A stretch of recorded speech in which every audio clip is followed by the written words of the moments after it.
Hello friends, welcome back to my channel technical genome. তো আজকে আমরা যে বিষয়টি নিয়ে আলোচনা করব সেটা তোমরা থাম্বনেল দেখেই বুঝতে পেরেছো। আজকে আমরা কাইনমাস্টার অ্যাপ্লিকেশন দিয়ে কীভাবে ভিডিও এডিটিং করা যায় সেই বিষয়টি নিয়ে আমরা আলোচনা করব। তো ফার্স্ট অফ অল আমাদের যেটি করতে হবে সেটি হচ্ছে কাইনমাস্টার যে অ্যাপ্লিকেশনটি রয়েছে সেটি আমাদের ওপেন করে নিতে হবে। তো চলো আমরা কাইনমাস্টার অ্যাপ্লিকেশনটি ওপেন করে দেখো। প্রথমে যদি তোমাদের ফোনে কাইনমাস্টার অ্যাপ্লিকেশন না থাকে তাহলে তোমরা প্লে স্টোর এবং কাইনমাস্টারের মোডেবিকে ক্রোম থেকে ডাউনলোড করে নিতে পারো। তার লিঙ্ক আমি ডেসক্রিপশনে দিয়ে দেবো। তো চলো প্রথমে আমরা কাইনমাস্টার যে অ্যাপ্লিকেশনটি রয়েছে সেটি আমরা ওপেন করে নিই। তো চলো কাইনমাস্টার অ্যাপ্লিকেশনটি আমরা ওপেন করে নিলাম। তো কাইনমাস্টার অ্যাপ্লিকেশনটি রিলোড হচ্ছে। ওকে বন্ধুরা, তো তারপরে আমাদের যেটা করতে হবে যে ক্রিয়েট অপশানে ক্লিক করতে হবে। তারপরে আমরা ক্রিয়েট যে নিউ রয়েছে এই অপশানটিতে ক্লিক করতে হবে। যদি আমরা ইউটিউব ভিডিওর জন্য ভিডিও এডিটিং করি তাহলে আমাদের 16:9 রেশিও রাখতে হবে। যদি আমরা ইউটিউব শর্টস করি তো 9:16 রাখতে হবে। যদি আমরা ফেসবুকের জন্য ভিডিও আপলোড করি তাহলে পারে আমাদের যেটি রাখতে হবে সেটি হলো 4:4:5। ওকে বন্ধুরা, তো চলো যেহেতু আমরা ইউটিউবের জন্য ভিডিও বানাবো তো আমরা 16:9 রাখবো। তো সো এখানে আমরা ক্রিয়েট অপশানে ক্লিক করলাম। তো ক্লিক করলাম, তো তারপরে আমাদের কাইনমাস্টারের যে মেন টার্মিনাল সেটি খুলে গেল। তো প্রথমে আমাদের যেটা করতে হবে যে কোনো একটা ইমেজ অ্যাসেট নিয়ে নিতে হবে। তো তারপরে আমরা প্রথমে যেটা ইনসার্ট রয়েছে আমাদের এখান থেকে যেটি রয়েছে সেটি আমরা এখান থেকে একটা ইমেজ ক্লিক করে নিলাম। ওকে, তো এখান থেকে একটা ইমেজ আমরা ক্লিক করে নিলাম। তো প্রথমত আমাদের যেটা জানতে হবে যে কাইনমাস্টারের পরিচিতি অর্থাৎ কোথায় কি আছে। তো দেখো বন্ধুরা, এখানে আমরা যদি লেয়ারে ক্লিক করি তাহলে পারে আমরা এখান থেকে কোনো একটা মিডিয়া বা কোনো একটা ফটো এই ছবিটির ওপরে আমরা অ্যাড করতে পারি। তারপরে রয়েছে এফেক্ট, আমরা যদি কোনো একটা ফটোতে বা কোনো একটা ভিডিওতে এফেক্ট লাগাতে চাই তাহলে পরে আমরা এফেক্ট থেকে লাগাতে পারি। যদি আমরা স্টিকারস অর্থাৎ যদি আমাদের কোনো একটা জায়গাতে স্টিকারের প্রয়োজন হয় তাহলে পরে স্টিকারটা লাগাতে পারি। এবং এখানে রয়েছে টেক্সট, যদি আমাদের ভিডিওর ওপরে বা কোনো একটা কিছুতে লিখতে হয় তাহলে আমরা এই টেক্সট অপশানটি ব্যবহার করতে পারি। ওকে, তারপরে রয়েছে আমাদের মিডিয়া।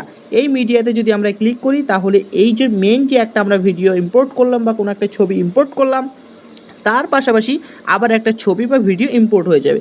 তো আমি আবার একটা ছবি বা ভিডিও ইম্পোর্ট করে দেখাচ্ছি। দেখো বন্ধুরা, আমাদের এখানে দুটো ব্যাকগ্রাউন্ড ইম্পোর্ট হয়ে গেল। এটা তো আমাদের আগে ইম্পোর্ট করেছিলাম, এটা আমরা এখন ইম্পোর্ট করলাম।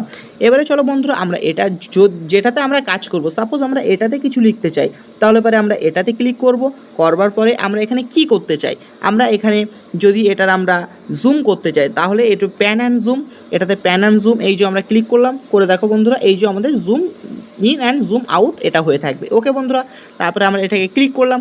তারপরে যদি এটাকে আমরা কোনো এক জায়গার অংশ থেকে কাটতে চাই, অর্থাৎ ধরে নাও আমরা লেফট সাইড থেকে কাটতে চাই এবং রাইট সাইড থেকে কাটতে চাই তাহলে পরে আমাদের যে ট্রিম করতে হবে, ট্রিম করে আমরা যেখান থেকে কাটবো, সাপোজ ধরে নাও আমরা লেফট সাইড থেকে কাটতে চাই তাহলে আমরা এই যে ট্রিম লেফট করব, আমাদের এই দিকটা কেটে যাবে।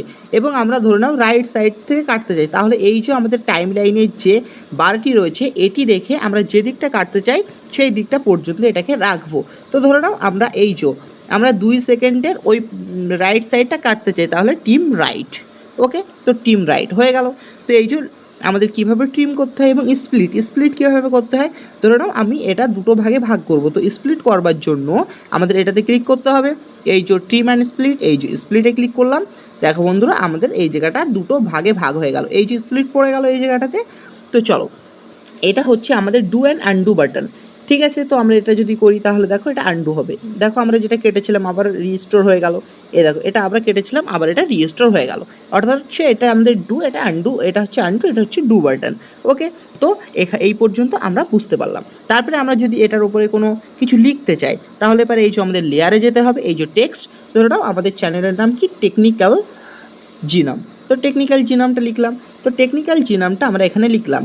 যদি আমরা এই টেকনিক্যাল জিনোমের ফন্ট চেঞ্জ করতে চাই তাহলে এই যে ফন্ট রয়েছে, এই যে অ্যান্ড্রয়েড রয়েছে, দেখো রোবট বোল্ড ফন্ট রয়েছে। তো এখান থেকে আমরা একটা ফন্ট নিয়ে নিলাম। নিয়ে যদি আমরা এর পাশে আউটলাইন যুক্ত করতে চাই তাহলে এই যে আউটলাইন রয়েছে, এই যে আউটলাইনটা আমরা ক্লিক করে নিলাম। এই যে এখানে আউটলাইনের বিভিন্ন কালার রয়েছে, ধরুন রেড রয়েছে, তারপর আমাদের ইয়েলো কালার রয়েছে।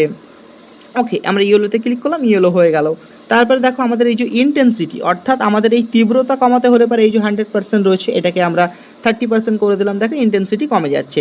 ধরে নাও আমরা এটা ব্ল্যাক লাগিয়ে নিলাম এবং এর ইন্টেন্সিটিটা একটু আমরা বাড়াতে চাই, এই যে ইন্টেন্সিটিটা বাড়িয়ে নিলাম। ওকে, তো তারপরে আমাদের যেটা রয়েছে যে শ্যাডো, যদি আমরা এই লেখাটা শ্যাডো আনতে চাই তো ইনেবল করতে হবে এই অপশানটিকে, এবং আমাদের এই শ্যাডোটার দেখো ডিস্টেন্সটা আমরা বাড়ানো এবং কমানো করতে পারি। ওকে, তারপরে রয়েছে ব্যাকগ্রাউন্ড। ধরে নাও এই লেখাটার পিছনে আমাদের একটা ব্যাকগ্রাউন্ড আনতে হবে, তাহলে পরে আমরা এই যে ব্যাকগ্রাউন্ড কালার রয়েছে এটাতে ক্লিক করে নেব। দেখো এর পেছনে একটা ব্যাকগ্রাউন্ড চলে আসলো। ধরে নাও এই ব্যাকগ্রাউন্ডের কালারটা আমাকে চেঞ্জ করতে হবে। সাপোজ আমি এটার ব্যাকগ্রাউন্ড কালারটা চেঞ্জ করে রেড করব, তো আমি এই রেডে ক্লিক করলাম, এই দেখো রেড হয়ে গেল। ওকে বন্ধুরা, তো আশা করি বুঝতে পেরেছো যে এই পর্যন্ত কীভাবে করতে হয়। সাপোজ ধরে নাও এই যে আমাদের এটা রয়েছে এবং এটা যে অ্যাড হলো, এটাকে যদি আমরা সাপোজ মনে করি আমরা ফার্স্ট থেকে শুরু করতে চাই, তাহলে পরে আমরা এখান থেকে শুরু করব। এবং যদি আমরা ধরে নাও এটা আমাদের প্রথম দিকে থাকবে না, আমরা মিডিলের দিকে নিয়ে যাব, তো এটাকে আমরা ক্লিক অ্যান্ড প্রেস করব, করে দেখো এদিকে এমনভাবে সরাতে পারবো। তো দেখো আমাদের প্রথম দিকে এটা নেই, তো এটা দেখো চলছে এবং আমাদের শেষের দিক থেকে এটা অ্যাড হয়ে গেল। ধরে নাও সাপোজ এটা আমার আবার প্রথমে নিয়েছে, তো ক্লিক অ্যান্ড প্রেস করব, তো এইদিকে আবার চলে আসবো। ধরে নাও এটাকে আমার এই পুরো কপিটা আবার এক জায়গাতে আমাদের প্লেস করতে হবে, তো এটাতে আমরা ক্লিক করব, এই 3 ডটে ক্লিক করব, দেখো ডুপ্লিকেট, এই যে ডুপ্লিকেটে ক্লিক করব, তো এটা আমরা ডুপ্লিকেট হয়ে গেল। তো দেখো এই দিক থেকে যদি আমরা এইদিকে নিয়ে আসি, তো আমরা এই দিকটাতেও চলে আসবে, তো এটা হলো ডুপ্লিকেট। তো দেখো এই দিকটাতে রয়েছে, আবার এই দিকটাতেও এটা চলে আসলো। ওকে বন্ধুরা, তো আমরা এটা ডিলিট করতে চাই, কীভাবে ডিলিট করবো, এটাতে ক্লিক করবো অ্যান্ড এই যে আমাদের ডিলিটের আইকন রয়েছে, এখান থেকে আমরা ডিলিট করতে পারবো। সাপোজ এই পিকচারটা আমাদের ক্যাপচার করতে হবে, এটা আমরা থাম্বনেল হিসেবে ব্যবহার করব। তো আমরা কীভাবে ক্যাপচারটা ব্যবহার করব, এই যে এখানে ক্লিক করব এবং ক্যাপচার অ্যান্ড সেভ, এই যে ক্যাপচার অ্যান্ড সেভ করলাম, এটা আমাদের মেন যে ফাইল ম্যানেজার রয়েছে এবং আমাদের গ্যালারি রয়েছে সেখানে এটা শিফট হয়ে যাবে। ওকে বন্ধুরা, তো আশা করি বুঝতে পেরেছো। তারপরে আমাদের এটার জন্য একটা ভয়েস রেকর্ড করতে হবে, তার জন্য কি করব, এই যে রেকর্ড রয়েছে এই রেকর্ডারে ক্লিক করব এবং স্টার্ট, এই যে এখানে যদি আমরা স্টার্টে ক্লিক করি তাহলে পরে আমাদের এখানে ভয়েস রেকর্ডিং স্টার্ট হয়ে যাবে। ওকে বন্ধুরা, তো এখানে ভয়েস রেকর্ডিংটা স্টার্ট হয়ে যাবে। তো তারপরে দেখো এই যে ভয়েস রেকর্ডিংটা এখানে চলে এসছে, তো আমরা এই ভয়েস রেকর্ডটা ডিলিট করব। কীভাবে ডিলিট করব, জাস্ট এটাতে ক্লিক করব, এই যে ডিলিট বাটন, ডিলিট হয়ে গেল। ওকে, তারপরে ধরে নাও এটার ব্যাকগ্রাউন্ডে কোনো আমরা একটা মিউজিক প্লে করতে চাই, কীভাবে মিউজিক প্লে করবো, এই যে অডিও রয়েছে, অডিওতে যাব, আমাদের মাইক যে মিউজিক রয়েছে অর্থাৎ রেকর্ডেড মিউজিক, আমাদের সংস রয়েছে, এই সংসে যাব। তারপরে দেখো এখানে আমরা একটা মিউজিক, আমাদের এখানে অনেক মিউজিক রয়েছে, আমরা যে কোনো একটা মিউজিক এখানে অ্যাড করে নিলাম, সেটা কিন্তু আমরা অ্যাড করে নিতে পারবো। ওকে, তো তারপরে যেটা রয়েছে মিডিয়ার কাজটা তোমাদের আগেও আমি বলেছি যে এর পাশে আরেকটা কোনো ক্লিপ বা কোনো একটা ভিডিও অ্যাড করতে হলে মিডিয়াকে ব্যবহার করতে হয়। ওকে, তো একটা ভিডিওতে পুরো কাইনমাস্টারের সমস্ত কিছু বোঝানো এবং সমস্ত এডিটির টিউটোরিয়াল দেওয়া সম্ভব নয়। তো আজকের ভিডিওটা এই পর্যন্তই। আজকের ভিডিওটা কেবলমাত্র কাইনমাস্টারের পরিচিতি এবং কোথায় কি আছে সেই বিষয়টি জানালাম। তো এখনও পর্যন্ত কাইনমাস্টারের সম্পূর্ণ পরিচিতি নেই। যদি আমরা বিভিন্ন ট্রানজিশন ব্যবহার করতে চাই এবং বিভিন্ন এফেক্ট নিতে চাই, কীভাবে এফেক্ট নিতে হবে, বিভিন্ন ট্রানজিশন কীভাবে ব্যবহার করতে হবে, ইন্ট্রো কীভাবে ব্যবহার করতে হবে, সমস্ত কিছু দেখবার জন্য এবং সমস্ত কিছু শেখবার জন্য অবশ্যই এবং কমেন্ট বক্সে কমেন্ট করো, আমি অবশ্যই তোমাদের সমস্ত ভিডিও নিয়ে আসবো। তো এতদূর পর্যন্ত দেখার জন্য থ্যাঙ্কস ফর ওয়াচিং। ওকে বন্ধুরা, তো আমাদের টেকনিক্যাল যে জিনাম চ্যানেলটি রয়েছে এটা তোমরা সাবস্ক্রাইব করো।